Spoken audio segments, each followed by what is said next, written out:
یہ ایرانی ڈیلیگیشن آتا ہے اور یہ ایران کے وزیر خارجہ ہیں، وہ شہباز شریف صاحب سے ملتے ہیں اور جفی ڈالتے ہیں، اور ان کے پیچھے جو ہیں فیلڈ مارشل کھڑے ہیں اور محسن نقوی صاحب کھڑے ہیں، دونوں کھڑے ہیں، اور لیکن یہ یہیں پہ رک جاتے ہیں اور شہباز شریف صاحب ان کو کہتے ہیں کہ آئیں ذرا شیک ہینڈ کر لیں۔ عاصم منیف صاحب کھڑے ہیں، لیکن جو ایران کے وزیر خارجہ ہیں وہ چلے جاتے ہیں، اور جب وہ واپس جاتے ہیں تو فوراً محسن نقوی صاحب ان کے پیچھے پہنچتے ہیں اور ان کو واپس لانے کی کوشش کر رہے ہیں۔ یہ دیکھیں، یہ محسن نقوی صاحب ہیں، یہ فی الفور، اس کو ذرا آپ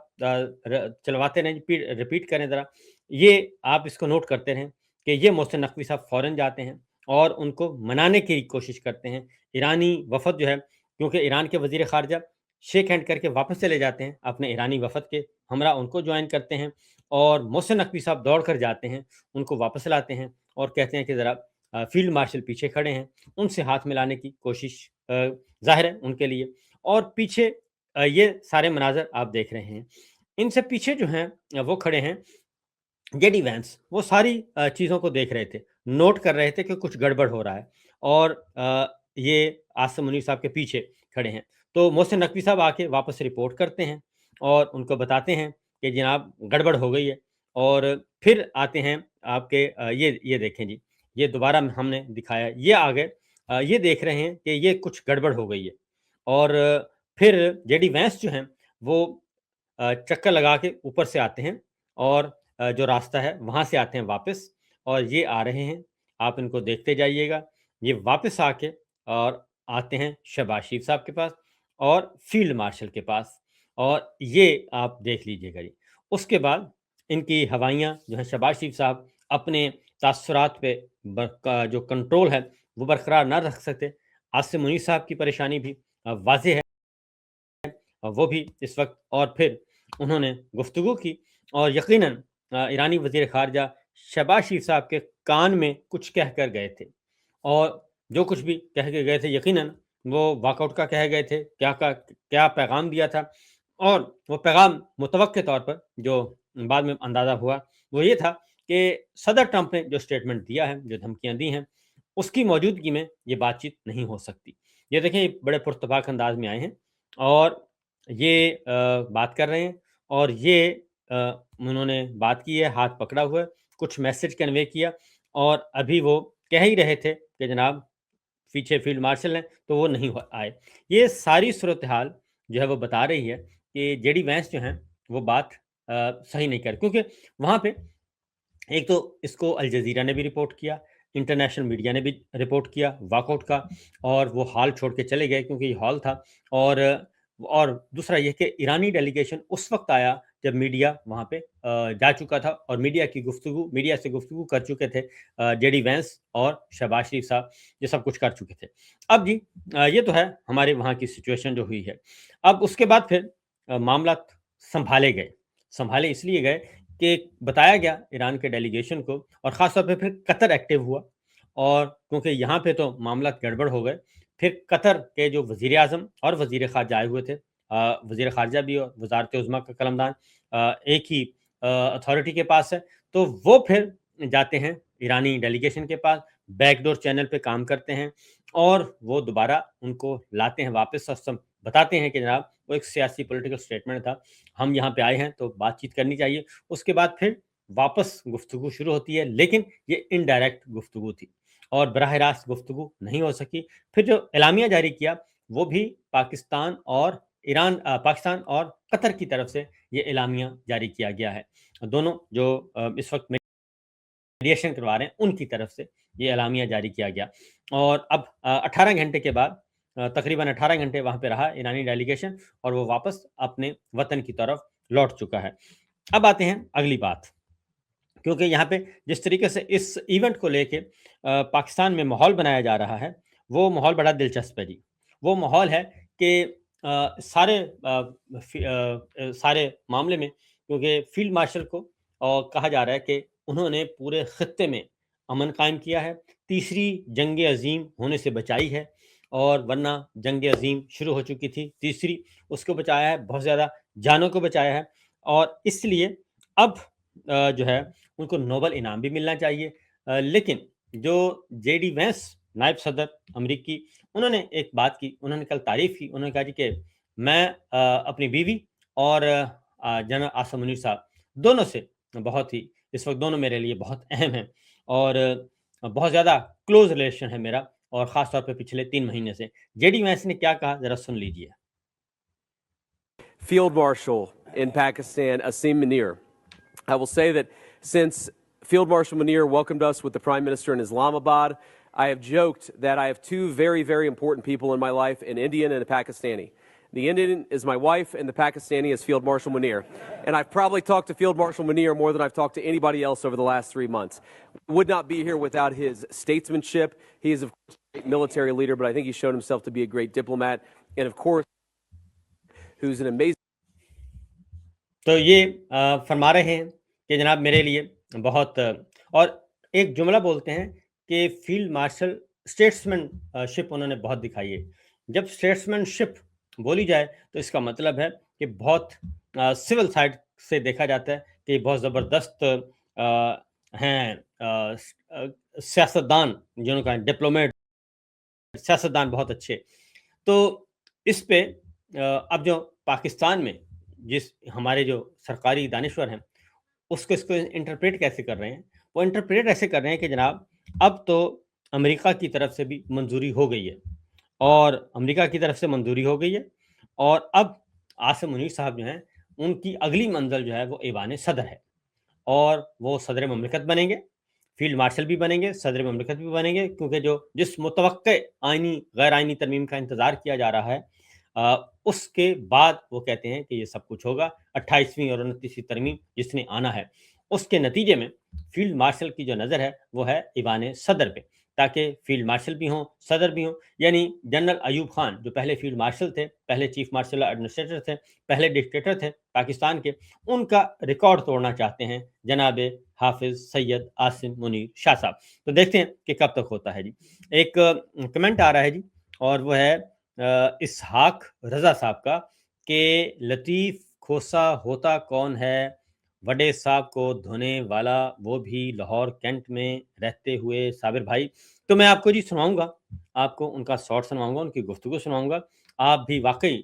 کہیں گے کہ واقعتاً انہوں نے دھویا ہے. لیکن آگے جا کے یہ سیگمنٹ ہم نے رکھا ہوا ہے آگے جا کے. اچھا جی، اب یہ ساری صورتحال آپ نے دیکھ لی، ایک پورے کا پورا منظرنامہ ہم نے آپ کو دکھا دیا کہ بہت خوش ہیں کہ امریکی نائب صدر نے تعریف کر دی، صدر ٹرمپ تعریف کر دیتے ہیں، اور صدر ٹرمپ کے داماد سے مل لیا، وٹکوف سے مل لیا، وٹکوف کے بیٹے کو کے ساتھ اسلام آباد میں ایم او یو سائن ہو گیا، اور یہ سب کچھ ہوتا رہتا ہے. تو لیکن پاکستان میں کیا ہو رہا ہے؟ اب ذرا پاکستان میں آ جاتے ہیں. پاکستان میں کشمیر اور بلوچستان 2 صوبے ہیں، اور کشمیر آزاد کشمیر ہے، بلوچستان صوبہ ہے، اور وہاں پہ دونوں صوبے جو ہیں، دونوں کہہ لیں کہ جی علاقے، صوبہ بلوچستان اور آزاد کشمیر، دونوں ہی خطے جو ہیں وہ اس وقت انریسٹ ہیں، اور طویل عرصے سے. پہلے تو بلوچستان تھا، اب کشمیر بھی ہو گیا. اور کل ایک حرکت فرمائی گئی ہے، کیونکہ بڑا ان کو کیا جا رہا تھا، آ رہے تھے انوار کاکڑ صاحب، آئے تھے بڑے عرصے کے بعد، اور انہوں نے بلوچستان میں جو بروٹیلٹی ہے اس کو ڈیفینڈ کیا، اور بہت بہنگم طریقے سے ڈیفینڈ کیا، اور وہ سمجھ نہیں آ رہی تھی کسی کو کہ ماجرا کیا ہے. تو آج پتہ چلا کہ مہرنگ بلوچ صاحبہ کو، جو کہ بلوچ خاتون ہیں، ہماری بہن ہیں، قابل قدر ہیں، ڈاکٹر مہرنگ بلوچ کو عمر قید کی سزا سنا دی ہے. عمر قید کی سزا سنا دی. یہ ان کی ان کو پہلے گرفتار کیا گیا، سمی کو اور ڈاکٹر مہرنگ بلوچ کو، اور ان کو جیلوں میں ڈالا ہوا تھا، اور آج ان کو عمر قید کی سزا سنا دی. کل یہ معاملہ آیا، کیونکہ پہلے تو چیزیں آ ہی نہیں رہی تھی باہر. ذرا سنوا دیجیے گا جی ان کی گفتگو، ان کے نعرے.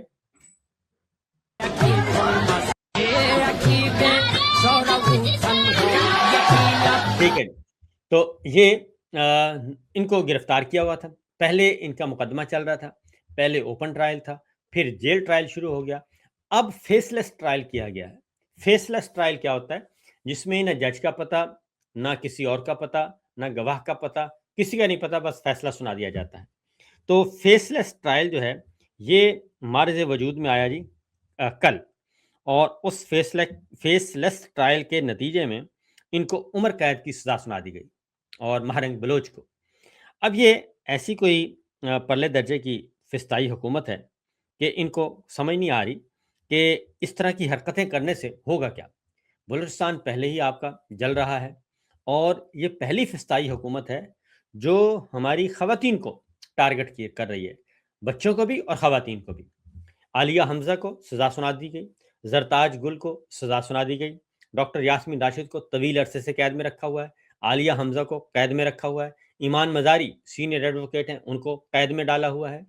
اس کے بعد بشرا بی بی کو قید میں ڈالا ہوا ہے، اور ان کو ایسی قید میں ڈالا ہوا ہے کہ جو کہ ملک دشمنوں کے ساتھ بھی ایسا سلوک نہیں کیا جاتا جو ان کے ساتھ کیا جا رہا ہے۔ ڈاکٹر یاسمین راشد انتہائی قابل احترام، ان کے ساتھ جو سلوک کیا جا رہا ہے، یہ میں صرف خواتین کی، صنم جاوید کو قید میں ڈالا ہوا ہے، فلک جاوید کو قید میں ڈالا ہوا ہے، یہ وہ خواتین ہیں، چند خواتین، اور پتہ نہیں کتنی ہوں گی بیچاری، ان کو قید میں ڈالا ہوا ہے، اور سزائیں سنائی جا رہی ہیں، کسی کو 25 سال، کسی کو 50 سال، کسی کو 100 سال، کسی کو 200 سال، کسی کو 300 سال۔ ڈاکٹر یاسمین راشد کی سزا ہو چکی ہے 286 سال عمر قید کی سزا سنائی گئی ہے۔ تو یہ پہلی فسطائی حکومت ہے۔ ایک فیس آپ نے دیکھا سوئٹزرلینڈ میں، اور وہاں پہ اور ان کے سرکاری دانشور جو ہیں ایک بیانیہ بنا رہے ہیں، اور صبح سے لے کے شام تک امن کے دائی تیسری جنگ عظیم بچا لی، اور صلح کروا رہے ہیں، اور ایران امریکہ کی وہاں ہونی چاہیے، اس میں کوئی شک نہیں ہے، لیکن یہ جو دوگلا چہرہ ہے وہ دوگلا چہرہ نہیں ہونا چاہیے، وہی چہرہ پھر پاکستان کے عوام کے لیے بھی ہو۔ کیا ہمارے عوام جو ہیں، ہمارے شہری، جن کے ووٹوں سے اور جن کے ٹیکسوں سے،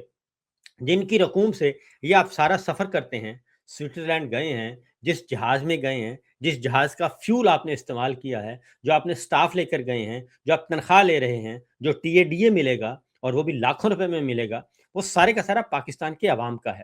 پاکستان کے شہریوں کا ہے، ان کا استعمال کرتے ہیں، انہی کے پیسوں سے آپ سیر کرتے ہیں، انہی کے پیسوں سے آپ نمبردار بنتے ہیں، انہی کے پیسوں سے آپ چودھری بنتے ہیں، اور انہی پہ پھر آ کے ظلم کرتے ہیں۔ باہر آپ کا چہرہ اتنا اجلا اجلا، اور پاکستان کے اندر آپ کا چہرہ اتنا گدلا کہ کوئی تصور بھی نہ کر سکے، اور ٹارگٹ کس کو کر رہے ہیں؟ خواتین کو، اور وہ بھی پڑھی لکھی خواتین کو، تعلیم یافتہ خواتین کو، ان کو ٹارگٹ کیا جا رہا ہے۔ تو مہرنگ بلوچ کو سزا دے دی گئی ہے جی، فیس لیس ٹرائل کے ذریعے سے ان کو سزا سنا دی گئی ہے، عمر قید کی سزا، اور اس میں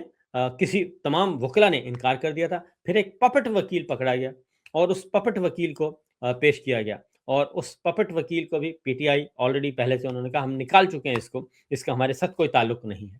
تو یہ جو کچھ بھی کیا جا رہا ہے، ادھر پھر آپ انوار کاکڑ کی گفتگو سن لیں، اور وہ تو بالکل ایسے ہی ہیں، اور خدا نہ خواستہ، خدا نہ اللہ نہ کرے کہ ان کے ساتھ کچھ کبھی ان کی زندگی میں کبھی کوئی مصیبت آئے، تو خوف آتا ہے کہ کس طریقے سے وہ ساری بروٹیلٹی کو گلیمرائز کر رہے ہیں، اور گلیمرائز کر کے اس کو پیش کر رہے ہیں کہ یہ تو بہت اچھی بروٹیلٹی ہے، اور اس کا تو حق ہے، اس کا تو اختیار ہے۔ تو حالانکہ میں جانتا ہوں کاکڑ صاحب کو، وہ خود بھی انتہائی ایک مڈل کلاس کے آدمی تھے، اور مڈل کلاس کے ہوتے ہوئے یہ باتیں بنیاد پہ آپ نے بات نہیں کرنی، اور آپ نے اوپر ڈیفینڈ کرنا ہے اگر آپ نے اشرافیہ کو اور حکمرانوں کو، طاقتور حکمرانوں کو، تو پھر آپ اللہ ہی آپ کا حافظ ہے جی۔ اور لطیف کھوسہ صاحب نے اس ساری صورتحال کو سم اپ کیا ہے، آج ذرا سنیے گا۔ کھلے دل سے جو ہے کریں، اور پھر آپ یہاں آپ کے جو ہے D G I S P R جو ہے بھاشن دیتا ہے ہر ہفتے، اتنے لمبے دوڑے، ہمارا سیاست سے کوئی تعلق نہیں۔ وہ بھائی ادھر کیا کر رہے ہو؟ یہ فوجی سربراہ کا کام ہے، یہ وہ بھی تو سیاست کر رہے ہو، ڈپلومیسی از پالیٹکس۔ آپ وہاں تو سارے جہاں کا درد ہمارے جگر میں ہے، وہاں اس لیے وہ جو ہے جے ڈی ویس کہتا ہے میں نے اتنے اپنی بیوی سے 3 مہینوں میں بات نہیں کی جتنی فیلڈ مارشل سے بات کی ہے، جفیاں ڈال کے جو ہے بڑے اس کو بغل گرم جوشی سے ملتا ہے۔ یار کوئی خدا کا خوف کرو، اپنے ملک میں جب تک آپ کا استحکام نہیں آئے گا، آپ ٹھیک ہے ان کی نظر میں تو ہر دل عزیز ہو جاؤ گے، اور وہاں تو آپ کو جو ہے رہائش بھی مل جائے گی، آپ کو وہاں جزیرے بھی مل جائیں گے، پلاٹ، لیکن اس ملک کا تو رحم کرو، اس ملک کے ساتھ تو محبت کرنا سیکھو، دھرتی ماں سے تو پیار کرو، عوام کو تو کچھ دو۔ 25 کروڑ عوام کو مار دیا ہے یہ جو بجٹ ہے، بجٹ یہ